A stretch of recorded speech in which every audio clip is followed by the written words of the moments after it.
We will probably never come back again. This is probably our last visit. A farewell without a trace of regret from loyal guests to Vegas, where they spent half their lives dreaming of big wins of American dream.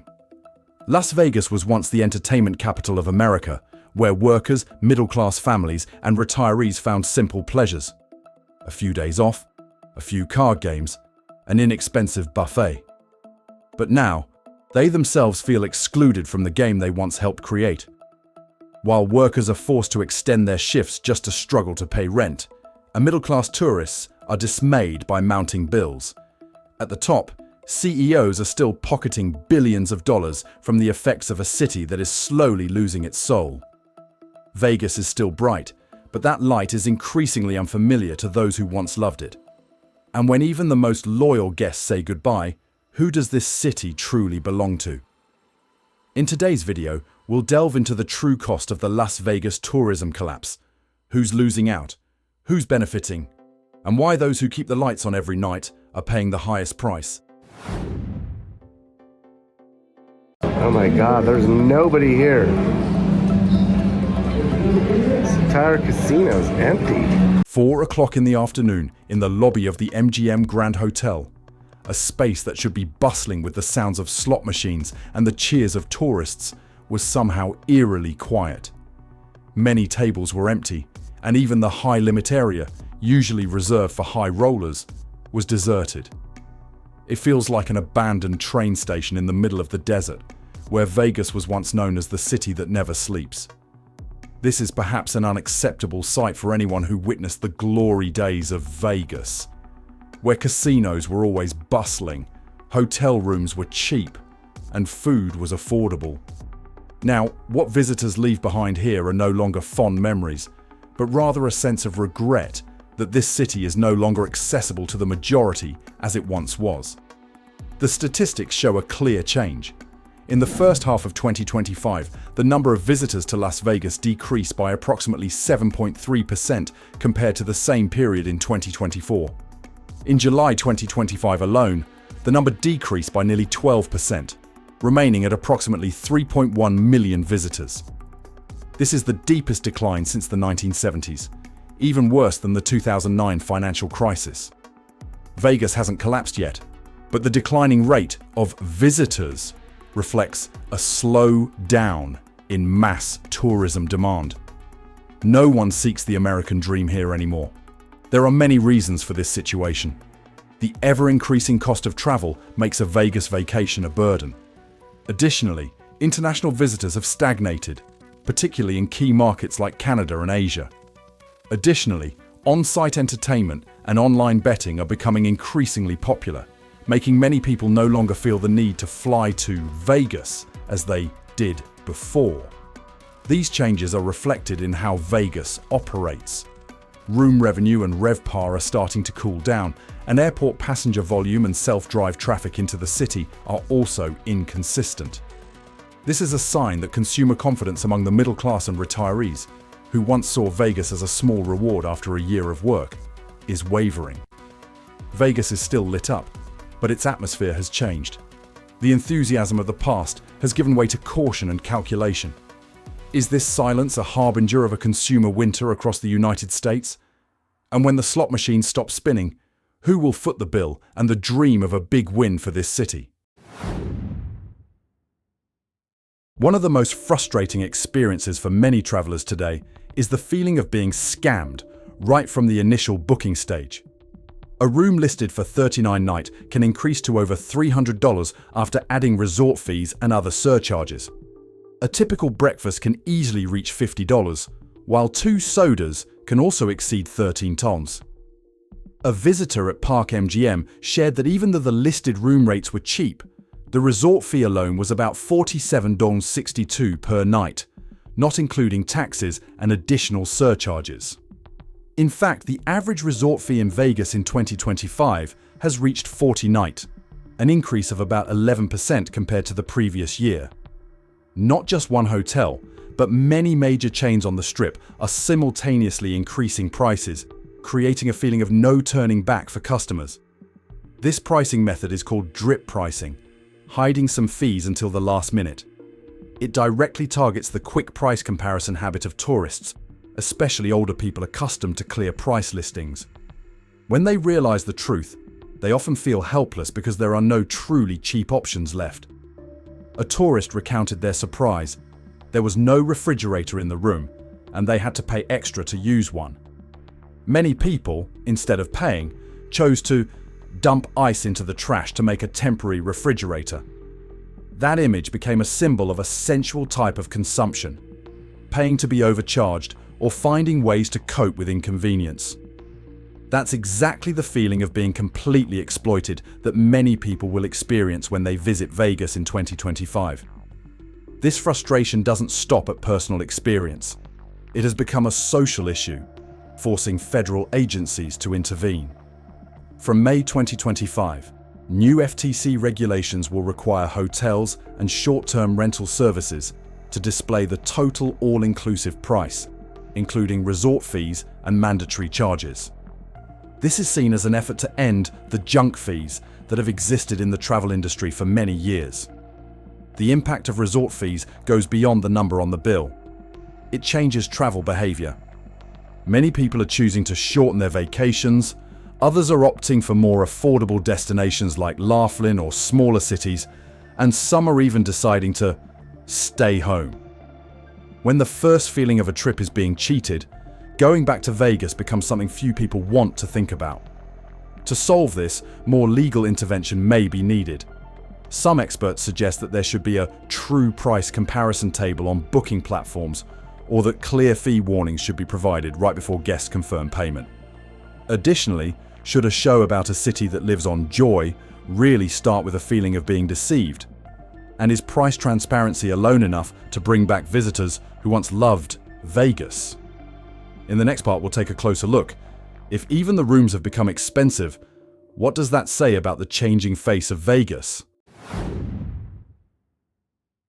Stepping into the shopping mall right on the Strip, you'll easily see a completely different Vegas. Under marble arches are Prada, Dior, and Bulgari stores. Bars where a cocktail costs $22 and a shot of premium liquor can go up to $120. In a restaurant, caviar is listed at nearly $400, while most bottles of wine on the shelf are priced over $00. Vegas is now overflowing with limousines blocking the entrance, and designer signs completely cover the storefronts. But right outside the door, middle-class guests were counting every penny, calculating every meal. This shift is not random. Visitor data for 2024-2025 shows the city is increasingly focusing on high-spending visitor groups tied to major events like concerts, sports, or shopping. Despite an overall decrease in tourist numbers, room and service prices remained firm thanks to the support of the upscale events segment. The eventization model, transforming Vegas into a destination for performances, tournaments, and luxury experiences, has gradually replaced the image of the mass gambling paradise of the previous century. For many older visitors, this creates the feeling that Vegas is no longer the place they once knew. Memories of an approachable Vegas are now nostalgic.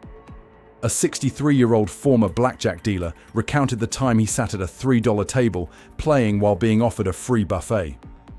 "Now, I can't win anymore, and I don't have enough interest to play," he said. Dave's story reflects a common regret. Vegas, once a place where people could find joy within reach, is gradually closing its doors to most. The symbol of that separation is clearly visible right on the Strip. Designer bags sparkling under the neon lights of "Welcome to Fabulous Las Vegas," while across the street, rows of slot machines sit empty and unused. The contrast needs no further explanation. It starkly illustrates the growing gap between the opulent and the marginalized. Today, Vegas is still crowded on nights with big shows or sporting events.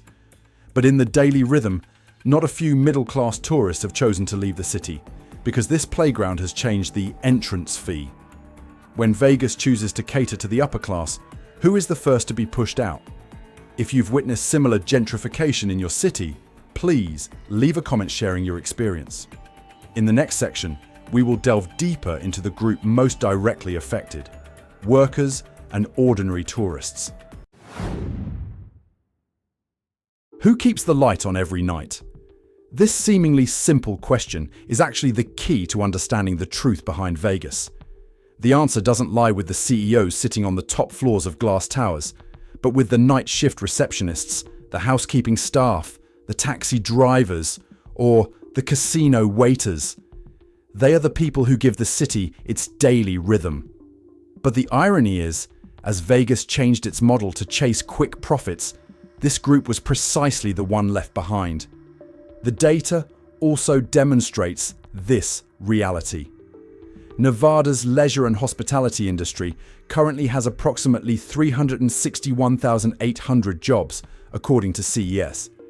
But after the post-pandemic boom, the volatility in reduced working hours, shift cuts, and job losses reflects an unsettling adjustment process. Meanwhile, the prices of food and drinks have skyrocketed. From chicken wings to burgers and beer, dishes that were once familiar and affordable have now become a burden for both local residents and middle-class tourists. The mechanism is operating like a chain of push-offs. The resort fee is high, the listed room price is low, but is inflated by a series of surcharges.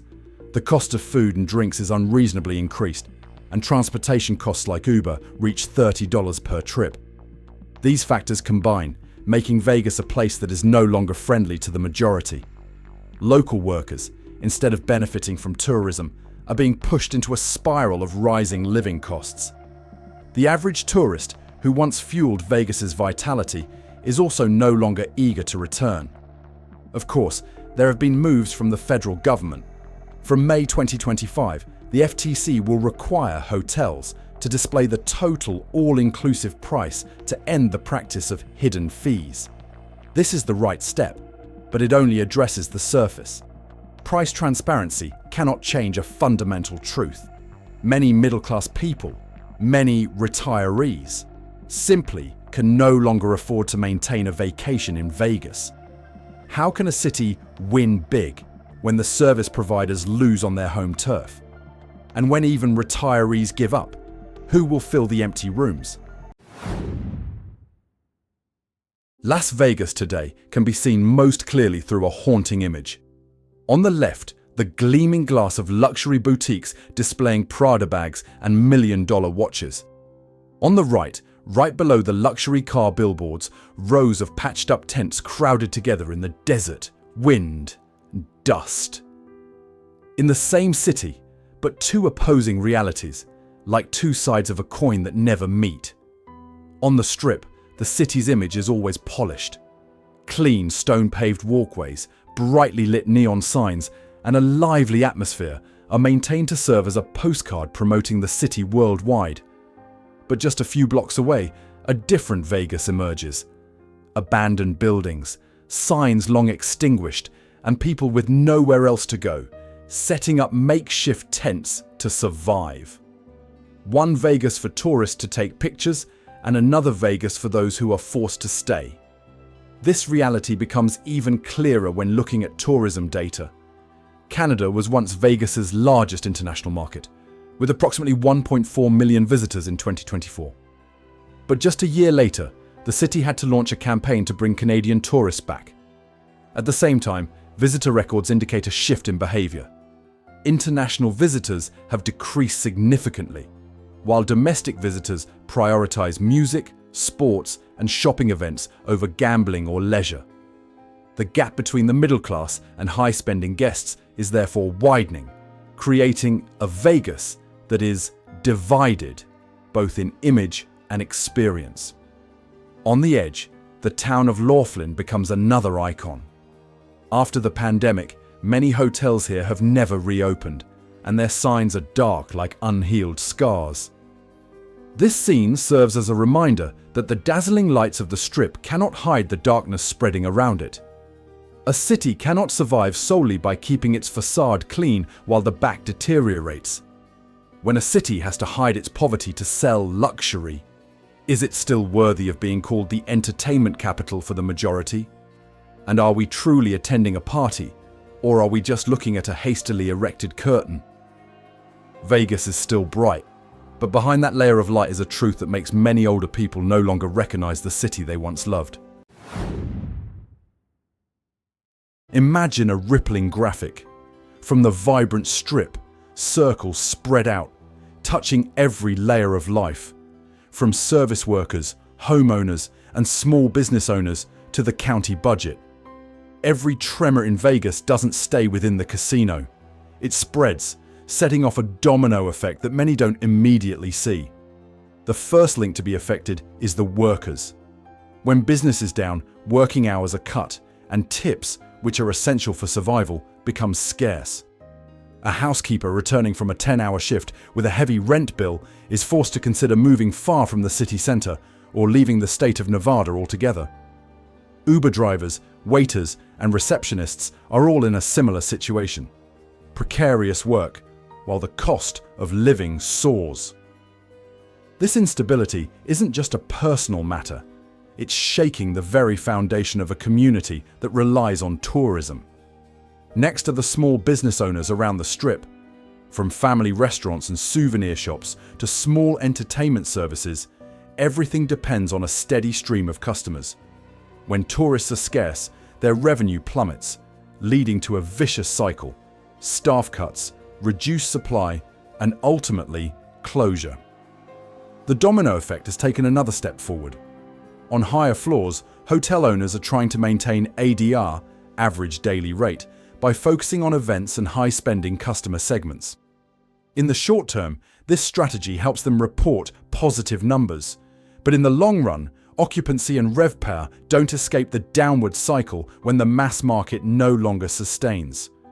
Vegas may be able to maintain high prices, but it can't keep the middle class's trust forever. There's still a glimmer of hope if the city can return to its true value. Rooms at their proper price, clear services, and appropriate incentives. At the local level, one might consider a seasonal worker support fund, free resort fee vouchers during the off-season, or public transportation discounts for senior visitors. These measures may not change the picture immediately, but they at least create a sense of greater fairness and preserve the fragile thread of trust. Even before Vegas collapses, is the American dream falling like dominoes? If the middle class no longer has enough money to buy happiness, who will a service economy rely on? And if the workers are forced to leave, who will light up the lights of the Strip every night? Vegas is still standing. The neon lights still glow, and the billboards still stretch along the Strip as if nothing has changed. But for a 70-year-old who experienced the years when Vegas was a symbol of accessible fun, the smile has vanished from the face of the city. What hasn't been lost are the buildings, but something deeper. The invisible social contract that once promised that if you worked hard, you could buy a few days off and enjoy yourself. That contract is no longer valid for many older people. Those who once believed Vegas was a place for everyone. The signs of a breakup are evident in even the smallest experiences. Once upon a time, Vegas was known for its 49-cent breakfasts or $9.99 buffets, which made people from all walks of life feel welcome. Today, those memories only exist in the nostalgia of the 55-plus generation. Instead, there are layers of extra fees. The room is cheap, but the bill is many times higher. Resort fees are added on top of basic services, and you even have to pay to have a refrigerator in your room. Dissatisfaction comes not only from the cost, but also from the feeling of being excluded from the game. Vegas used to be a place where anyone could participate, but now it's only for those who can afford it. The message many experts emphasize is, Vegas needs to get back to its true value. This doesn't mean abandoning luxury, but rather building a balanced product range where the middle class can still find their place. Transparent pricing, creating complete service packages, and most importantly, restoring the feeling that everyone is welcome. At the same time, the city also needs to honor workers, from housekeeping and drivers to service staff, as the keepers of the light. Instead of just stopping at the ESG slogan, they deserve a real opportunity: equity, benefits, and recognition. The issue is not just economic, but also about memory and identity. For the generation that lived through the 70s and 80s, Vegas is associated with a sense of community, with the belief that their hard work could buy them simple pleasures. When that trust is broken, it doesn't just affect one city, but touches the very roots of what is called the American dream. Will we choose a Vegas for the few, or a Vegas with enough room for the generation that built it? And when will true value become more important than the dazzling lights? Vegas didn't collapse, but the American dream, in the image of Vegas, is being deeply tested. If you've ever experienced the Vegas era of 49-cent breakfasts or buffets for $9.99, share a memory in the comments section. Those stories aren't just to remember, but also to remind us that Vegas once belonged to everyone. Las Vegas was once a symbol of boom, a city where every neon light flashed like a promise of opportunity and joy. However, looking back today, the question is no longer about how many tourists visit Vegas or how many blackjack tables are open, but rather, can this city regain its lost glory, or is that light only a memory? The first thing to recognize is that Vegas has never been completely collapsed. Major events still draw crowds, and sports matches or popular concerts still fill stadiums. But the aura once created by the feeling that everyone belongs here has faded. When a cheap room becomes a luxury, when breakfast costs $12, the middle class, the backbone of Vegas tourism for decades, no longer feels at home here.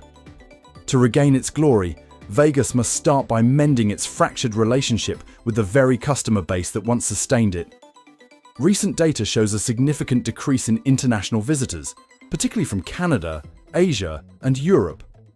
Meanwhile, domestic tourists are also making different choices. They are seeking out more value-for-money destinations, or even staying home because they feel the cost of a Vegas trip is no longer reasonable. This change poses a challenge. A city once built on the foundation of accessibility now faces the reality that price barriers are driving away loyal customers.